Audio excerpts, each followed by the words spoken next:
Ethan Cole's 21st birthday arrived with freezing rain, wet shoes, and a black duffel bag sitting beside the apartment door. The hallway smelled like old carpet and cigarette smoke.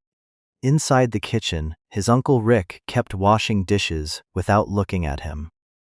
The yellow light above the sink flickered softly while water rushed down the drain. "You need to figure things out on your own," Rick finally said. That was all. No argument, no shouting. Somehow that made it hurt worse. Ethan picked up the duffel bag and stepped into the cold night outside the apartment building in Monroe, Louisiana. Behind him, deadbolt clicked shut with a small metal sound that stayed in his chest long after he walked away. He had $43 left. His phone battery sat at 12%, and there was nobody left to call. For the next 3 days, Ethan drifted through town, carrying the same backpack and sleeping wherever he could stay warm for a few hours. One night it was behind a grocery store. Another night it was beneath a highway bridge near the river. The riverfront sat quiet and forgotten on the edge of town. Years earlier, fishermen and workers filled the docks every morning. Now most of the buildings leaned sideways with broken windows and faded paint. Ethan liked it there because nobody bothered him. At night, he sat near the water, wrapped in an old blanket he found beside a dumpster. Tugboats groaned somewhere far downriver. The muddy current rolled slowly beneath the moonlight. That was when he first noticed the shack. It stood alone near the edge of the water with crooked walls and a rusted tin roof. Tall weeds swallowed half the porch.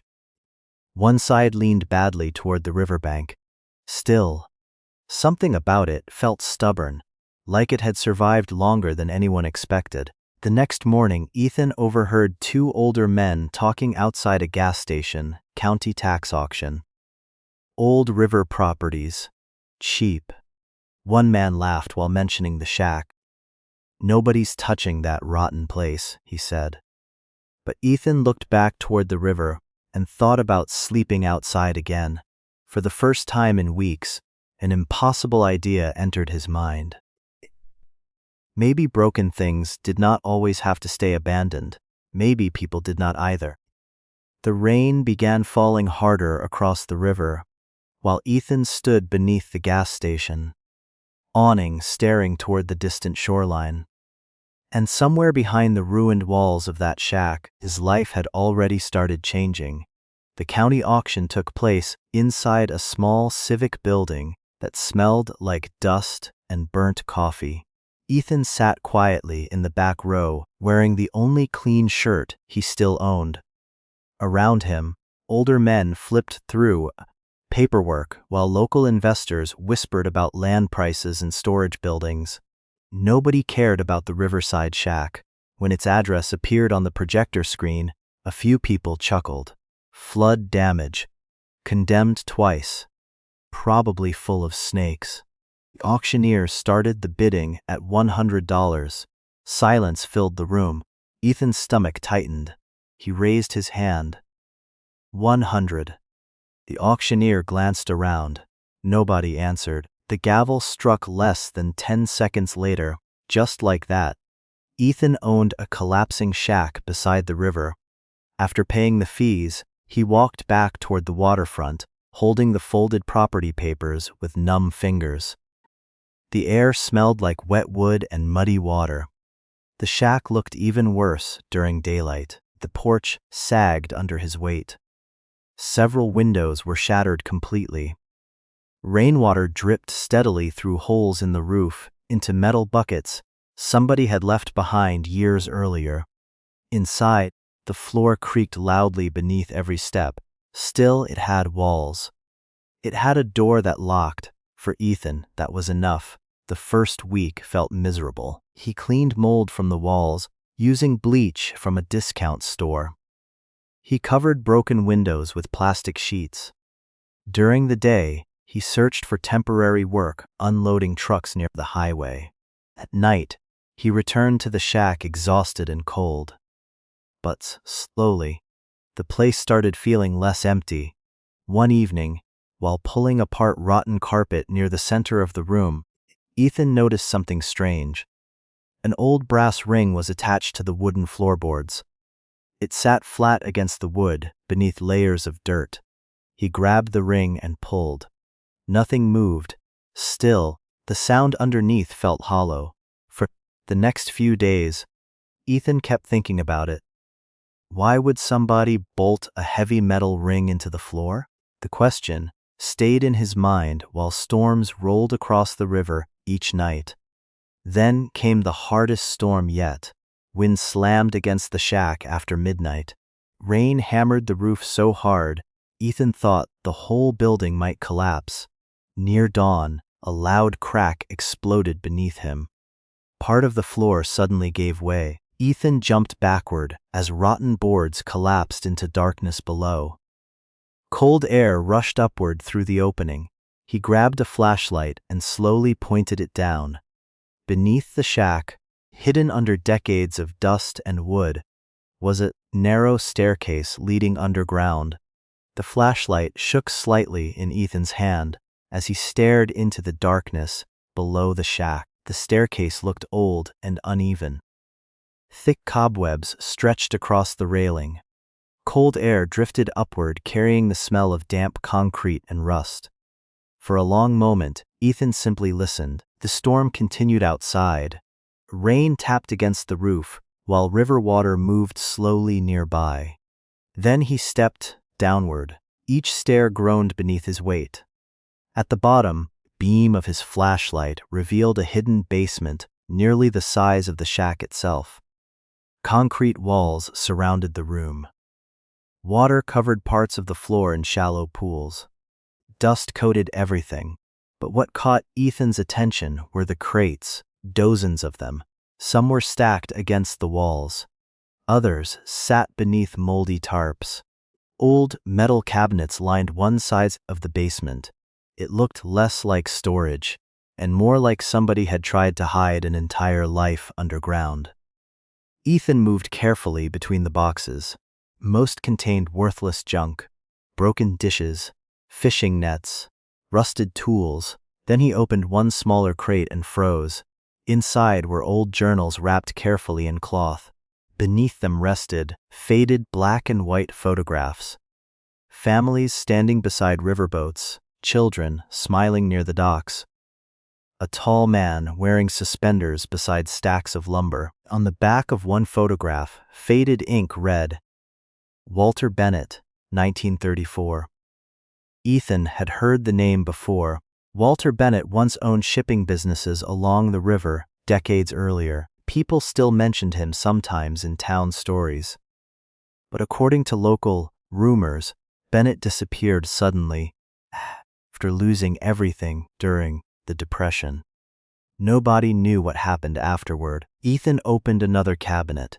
Inside sat glass jars, ledgers, and sealed envelopes tied with string. One envelope contained newspaper clippings about struggling river families losing homes during the 1930s. Another held receipts signed by Walter Bennett himself. Ethan spent hours reading beside the flashlight.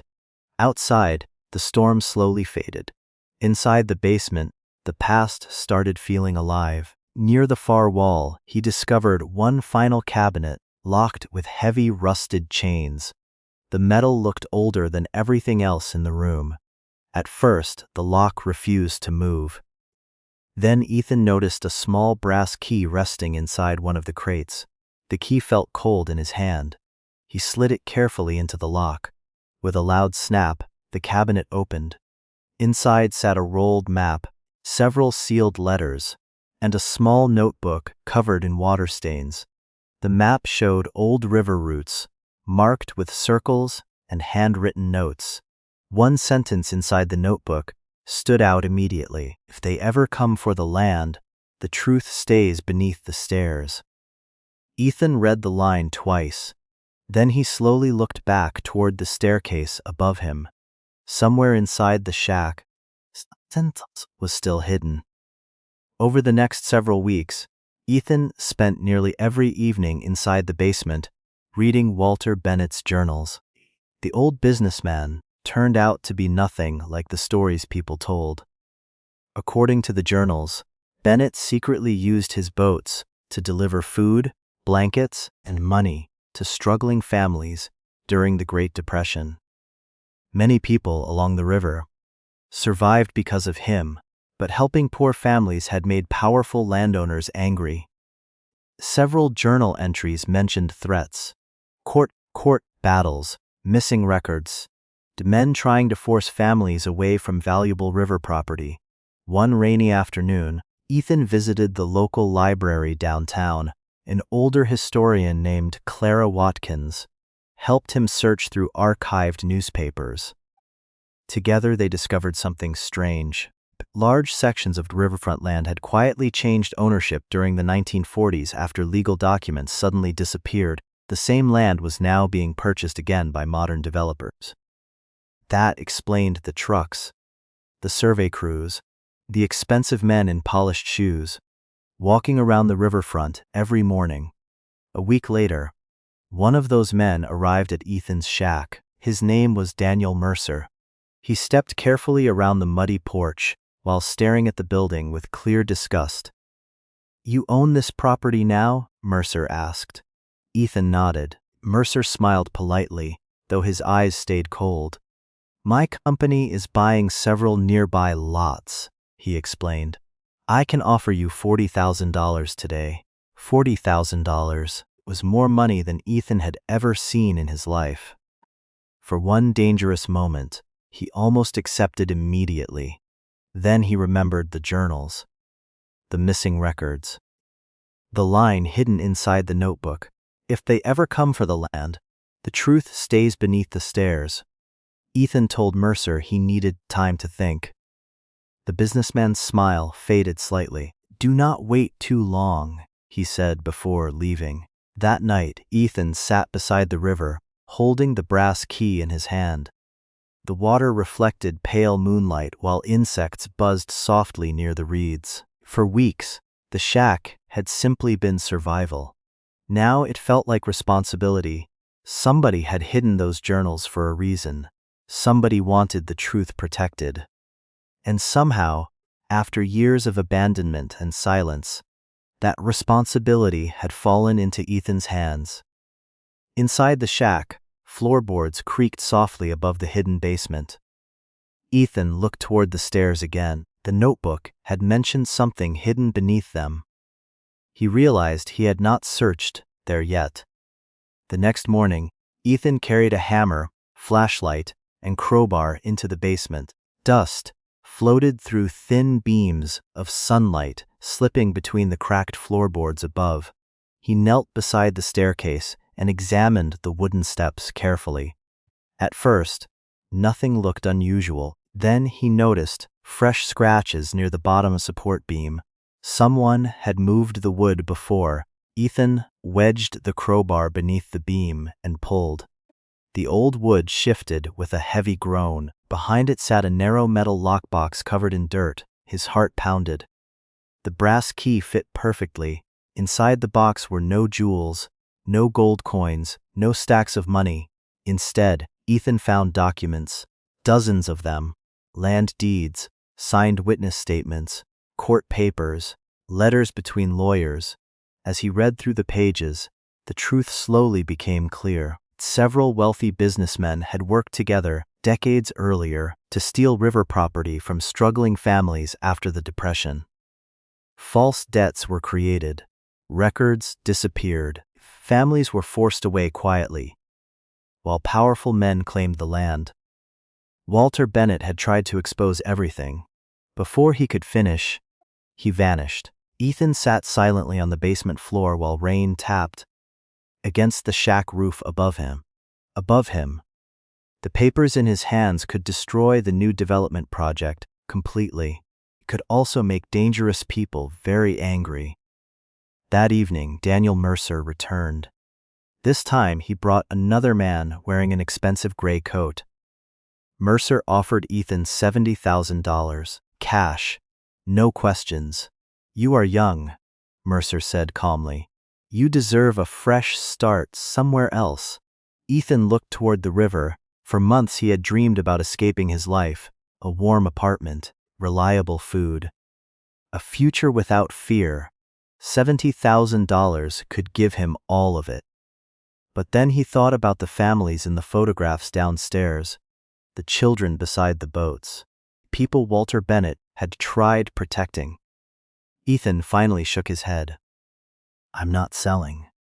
Mercer stared at him for several long seconds. Then both men walked away without another word. That night, Ethan drove to the local newspaper office with the lockbox beside him. On the passenger seat, Clara Watkins met him there. Together, they showed the documents to an editor named Frank Delaney.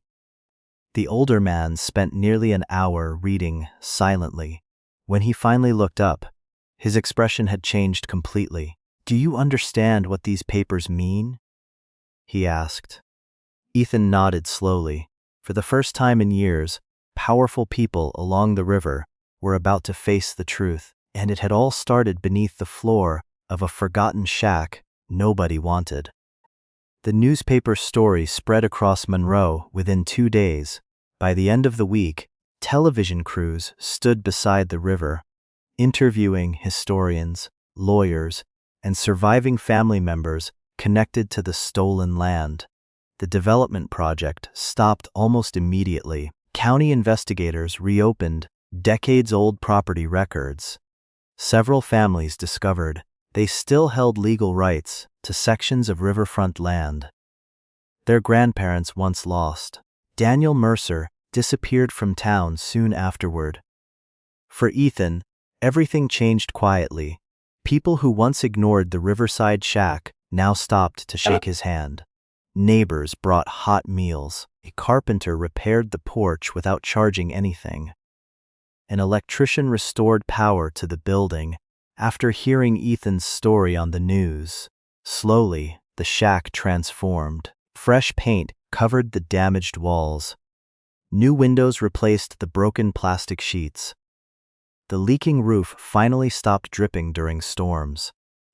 One cold evening, Ethan stood inside the small kitchen, watching yellow light spill across the wooden floor. Months earlier, he had slept beside dumpsters, wondering if anybody would notice when he disappeared. Now, laughter drifted through the shack while neighbors carried tools and shared coffee around the table. The place no longer felt abandoned. Neither did he. Clara Watkins visited often after that. One afternoon, she brought Ethan a framed photograph recovered from the basement. It showed Walter Bennett standing beside several families. Written beneath the picture were simple words, "Everybody deserves shelter." Ethan hung the photograph near the front door. Later that night, after everyone left, he walked downstairs into the hidden basement alone. Most of the boxes were gone now. Historians and investigators had taken many documents for preservation. Still, the room remained quiet and strangely peaceful. Ethan reached into his pocket and held the brass key one last time. The old metal felt warm from his hand. Carefully, he hung it on a nail beside the staircase. Not as a secret anymore, as a reminder. Broken places could still protect people. Forgotten things could still matter. And sometimes the smallest shelter in the world became the place where a life finally began again. Outside, river water rolled gently beneath the moonlight, while warm light glowed through the shack windows for the very first time in years. Spring arrived slowly along the river. By then, the shack looked completely different from the collapsing building. Ethan first bought at the auction. Flower boxes rested beneath the windows. Fresh cedar boards lined the repaired porch. A small wooden sign near the front steps read, "Coal River Repairs."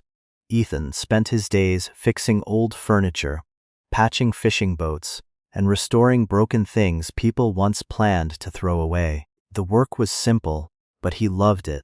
Travelers passing through town sometimes stopped after hearing stories about the hidden basement beneath the shack most expected. treasure. Gold, jewels. Some dramatic secret. Ethan usually smiled and shook his head. The real treasure had been something else entirely. A reason to stay. One quiet evening, he sat alone on the porch, watching sunlight fade across the river. The same cold wind that once felt cruel now carried the smell of fresh rain and wet grass. Inside the shack, warm light glowed through the windows. Home. The word still felt strange sometimes. Ethan thought about the night he stood outside his uncle's apartment with nowhere left to go. Back then, he believed his story had ended. He never imagined that losing everything would lead him toward the one place waiting for him all along. Near the doorway, a framed photograph of Walter Bennett hung quietly beside the old brass key. Everybody deserves shelter. Ethan understood those words now. Shelter was not only walls or a roof. Sometimes it was truth. Sometimes it was purpose. Sometimes it was knowing your life still mattered after the world stopped looking at you. Across the darkening riverbank, lights flickered softly inside nearby homes, and among them stood one small riverside shack that nobody wanted anymore, except the young man whose life it had saved forever.